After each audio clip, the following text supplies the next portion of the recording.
BottleRock has been around 14 years, and a question we do get occasionally is, how did you guys grow from 2 people to 15 people? And I think the more relevant question, or at least it was to you and I while we were in the middle of it, is not how we grow from 2 to 15, but was how do we grow from 2 to 3, and then from 3 to 4, and what was the process, what were the decisions we made in deciding, like, well, who do we hire first, and what are we doing, and how are we doing it? So looking back over 14, 15 years now, like, do you think we made the right decisions in how we grew? Would you look back and change anything in our process of growth? I mean, it's a lot. That was a loaded question. But I'm just trying to get to the point of, for other people with a small business, whether it's a production company or a creative shop or whatever, but like, how do you decide to go from 2 founders that do everything to, oh God, we got to hire somebody?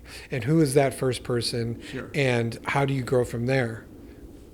I think the hard part for us early on was that we both really love what we do. And so that hiring anybody would take away from that. So I think it took us a while.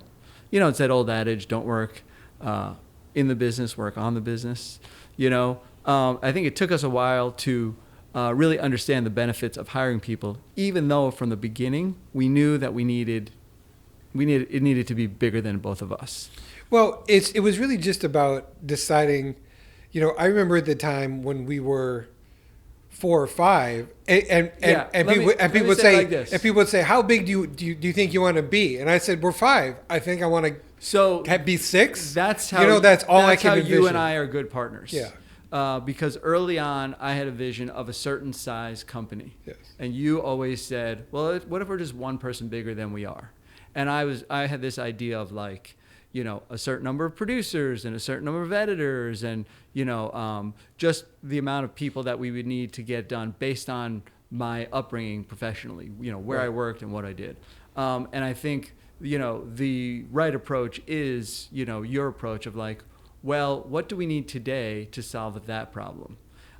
There's a ton of stuff, books, the internet, obviously all over social media about growing business, and they all tend to make you feel, or I have felt over the years, that you have to be growing constantly, and in some ways there's truth to that, but not necessarily in size of the company.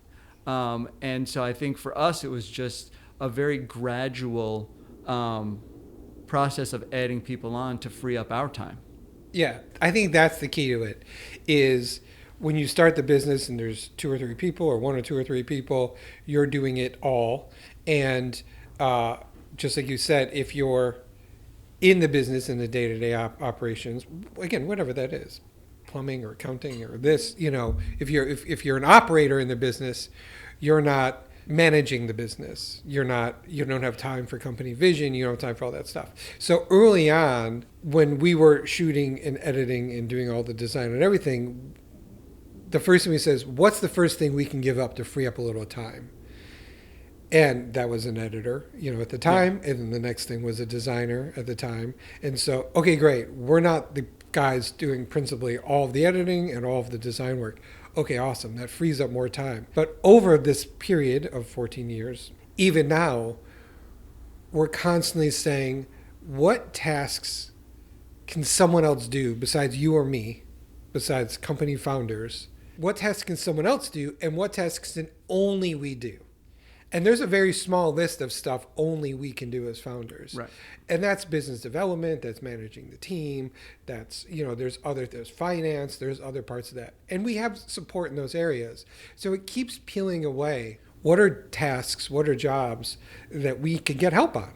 And so it was a really slow process of going from 3 to 4, 4 to 5, 5 to 6, and so on and so on.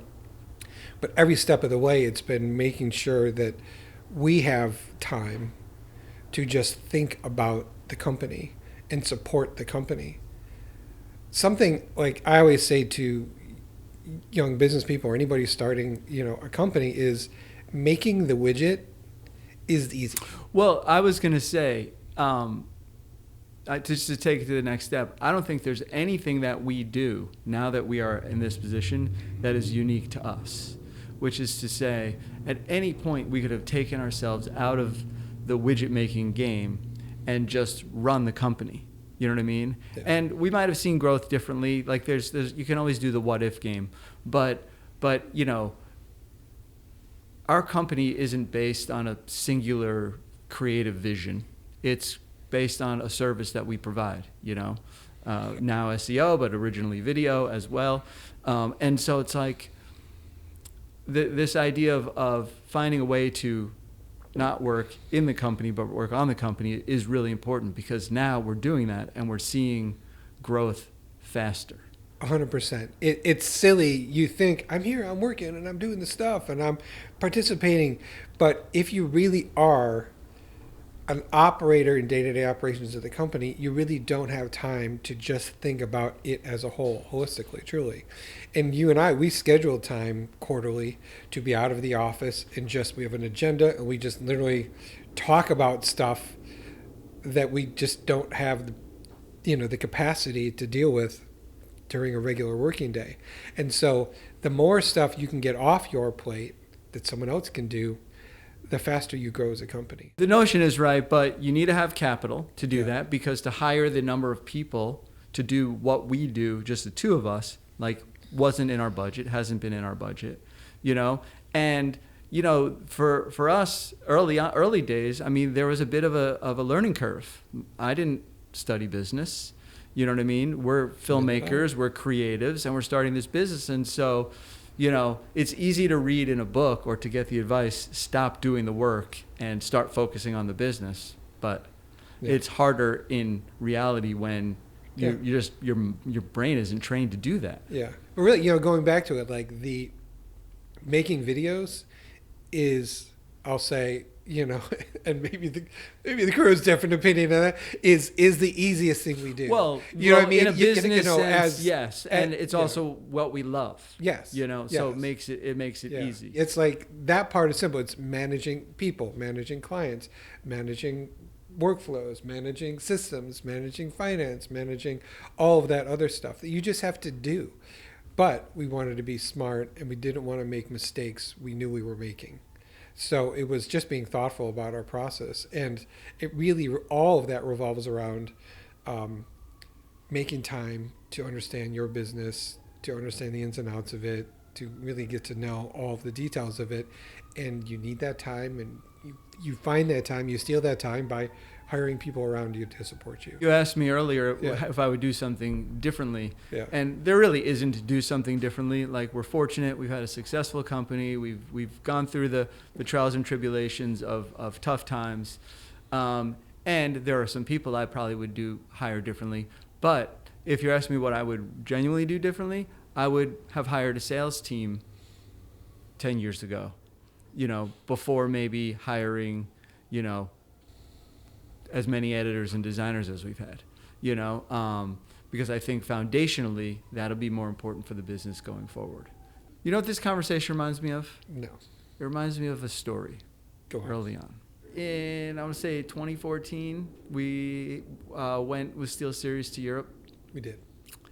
And it was a whirlwind trip. We flew in on day one in London, recorded in London that night, flew to Berlin. Next day, recorded in Berlin. That night, flew to Paris, right? Yeah. And then flew out. Like a morning after. Yeah, it was like that. And it was a Sunday. I remember we landed Sunday morning in Paris, and you know, everyone's out. I mean, like right out of a movie.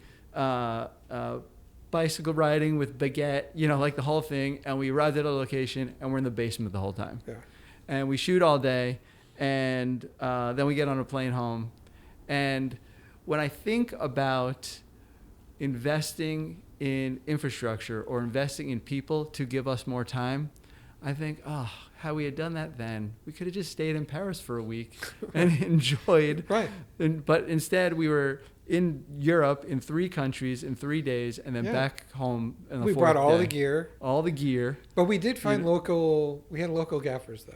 Yeah, I think ACs. Yeah, well, whatever. It was a small somebody gave it a crew. couple lights. But you know, that's for me like the epitome of why you would want to invest in people to free up your time, right? Because it's a huge journey. Like, why not enjoy it? And that's an obvious, you know, example. Yeah, and it's even just like even dialing it down to those kind of dynamic, it's just a missed opportunity. It's something obvious. Yes. Yes. And we were just so focused on like, let's go and shoot and do and da da da. Let's get back. We got to edit and go. Where it could have been, like, we were with someone from Steel Series.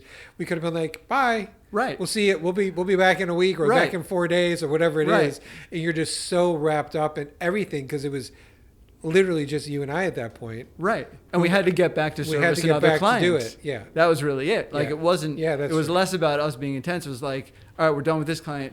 There's another client waiting. Yeah. Yeah. Yeah. So just free yourself up Yes. to the opportunities. So if anybody wants to take us to Europe, we'll Yes. go and we will relax this time and we will thank you for it. Yes.